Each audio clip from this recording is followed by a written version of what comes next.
Hello everyone, Panda West Music Talk here, and now that we've done through the worst albums of 2018, now it's time to look through the best. I'm so excited for this one because I love these albums. You may not agree with me, but it's my opinion. 'Tis mine. So let's get right into it. Here we go. Top 10 best albums of 2018 as via Panda West. Number 10 goes to Effloresce by Covet. This album has stuck through. This album has stayed as it is. It's just this amazing little album. It's an amazing little album. It's about 30 or so minutes of just great music. It's Yvette Young's one of the most talented musicians of our time, and then math rock to its in my personal opinion greatest. And yeah, I am so ready for their next release. I am like, hit me, Covet, just hit me with something good and great, just like this. Oh my god, I'm so stoked for the next stuff. Like, 'cause this impressed me to no end. It got me into math rock. Number 9 is Year the Snitch by Death Grips, one of their best releases, and I was kind of taken aback. This might be better than The Powers That Be. This is a creepy album. This is a weird album. It's not much of a fun album, but when you listen to it, it just pulls you right in. It's an intriguing album. It's an interesting album, and yeah, this is kind of what I expected Death Grips to go after I heard Bottomless Pit, because that was kind of a rehash of. But this takes the band in an entirely new direction, even grosser direction, and an even more interesting direction that they've ever been. Now, I'm not going to say it's their best, but it's definitely their most interesting album to date. And for that, it makes the number 9 spot. Number 8 goes to Joy as an Act of Resistance by Idols. That's some pretty good post-punk. I don't know. This was probably the most entertaining I've heard in a post-punk album, at least from this year. There was a lot of post-punk from this year for some reason, and out of all of them, I think this one remains supreme. Because one, it's Idols. They're very artsy and they've got their thing going on, and sometimes it's just plain fun, yet so enthrallingly political. It's hard not to pay attention to them. I don't know. That's all I have to say about them anyway. Number 7 goes to Boarding House Reach by Jack White. This album, and I thought, yeah, the White Stripes were good. They were, great, but this album, I think, rivals the White Stripes in how much they just blended these genres and then used them to kind of progress music, or at least popular music. But I don't know. It's such an interesting take on hashing and rehashing these old styles. It seems so intimate, yet clunky in a good way. It has that kind of old Gorillaz type of junkyardiness to it, yet still feeling modern. It's it's so weird. Like, yeah, it's kind of like a throwback-ish, but it's not as blatant. It's instead taking bits and pieces from all these different styles, putting them in one thing, and just riding this storm of just weirdness and Jack Whiteness. Jack White's kind of a weirdo, and I applaud him for it. Thank you for being a weirdo and having the gall to make an album this out of your own wheelhouse. Because I don't know how long I was gonna take the same punk blues from Jack White. Number 6 goes to Heaven and Earth by Kamasi Washington. Now, this used to be my second favorite, and it's only dropped in quality by how much of an album this is. Yeah, the epic may have been longer, but it had more to it. This feels like half. This has half the substance of the epic, yet is nearly the same runtime. And wow.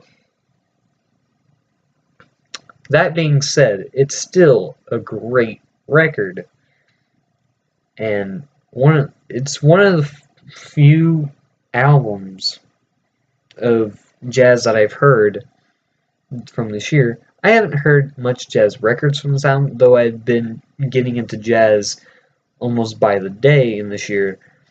But this was one of the first few albums that I really latched onto, and then I carried that wave with me when I pursued more jazz.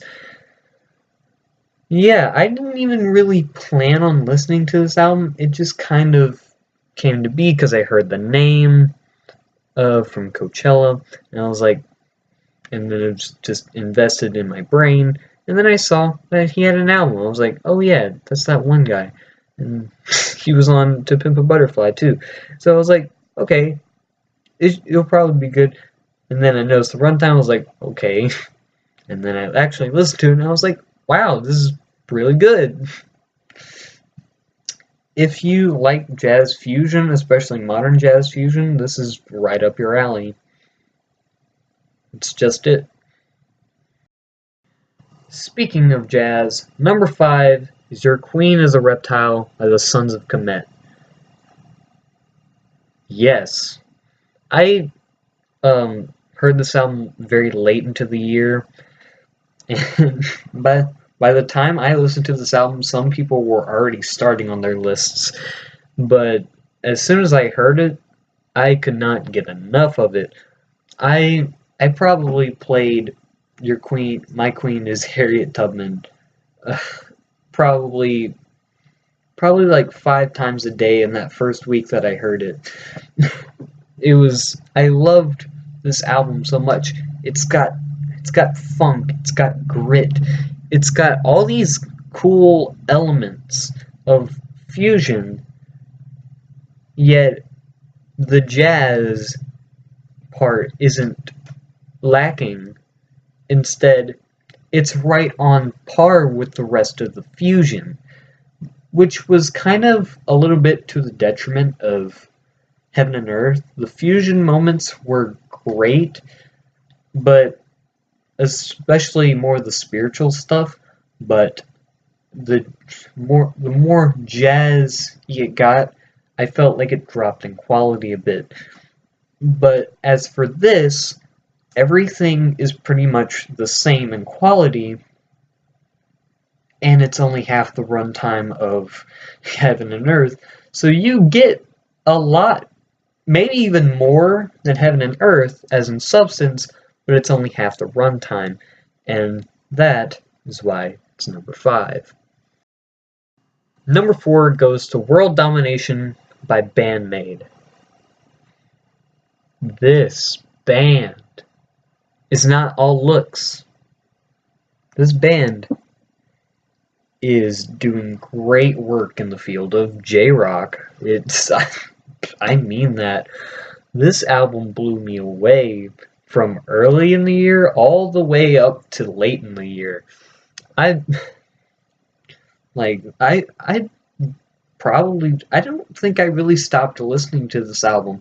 I just kind of hear it every so often, like, 'cause it's that good. Like, you know an album is good when you don't even know the language, but you're still singing along to it. It's it's that good. It makes me it makes me want to stand up and dance and shout and sing along to stuff I don't even know what it means, what it is. I don't even think I'm pronouncing it right, but I'm still I'm still shouting along with the lyrics. And and this feel good album is probably one of the best feel good albums I've heard all year, and that's what makes it number 4. Number 3 goes to Crumbling by Mid-Air Thief. Now, this is some infectious noise pop, and I'm glad it's got the clout that it does. I'm all for it. like, yeah, it's attracted some normie attention, but I don't care. It deserves any attention that it gets. This is wow. It's infectious, it's gooey, it hits you right in the spot. Hits the spot. Just like, I don't know, this 7-Up. Non-sponsored. Number 2 is Stadium by Eli Kessler. This man is probably my favorite jazz artist of all time right now, for the simple fact that he just made one of the best albums of this year just by playing drums. Now, this album isn't good just because it's all drumming, and I'm that kind of guy who likes drums. Like, you remember my Kids See Ghosts review and how I talked about the drums for like a minute straight? Yeah, I'm that kind of guy. But that doesn't mean this is all it has going for it. It's jazzy, and it's simplistic, and it's broken down to its bare minimum. It's so interesting of a listen just to hear the different rhythms, and he's so proficient in what he does. He knows what he's doing with this release, and yeah, masterful, entertaining, interesting. It's all right here.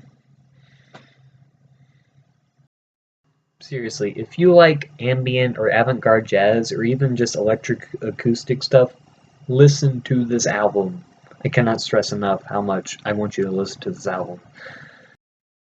Number 1 is Kids See Ghost. I'm sorry, guys. I wasn't expecting to be the top spot. I barely want it to be, just to protect my clout from the gatekeepers of music society. But I cannot deny how fun this record is, how much like enjoyment I get out of it. It's just pure joy. It's basically me. If I got the vinyl for this and melted it, it'd probably be rainbow colored. Even if the the vinyl itself was pure black, it'd be melting rainbows right in front of my eyes. It's that enthralling and fun. It's not the most colorful album, I will admit. Boyd's Virtue probably takes the cake for most colorful album of the year, but it has more than just being colorful. It's also fun, emotional, and it's just wow. It's able to just blow my mind every time I hear it. Like, the front end, it makes me want to dance to no end, and then by the time I'm tired, we have the second half to just reflect. And I think, yeah, some people have criticized the way this album is structured, but I think it's I don't think you could have had a better structure for this album. Having all of the most energetic songs at the front and then in the back, knowing how all of these songs are, it's kind of the perfect track listing. And so, yeah, like this is like a really good album, and no amount of criticism that it gets will change my mind anytime soon, at least. So yeah, I've tried to convince myself that it's not that good of a record. I just can't do it. This is a great record. I'm sorry. I'm Panda West. This has been 2018. Peace out.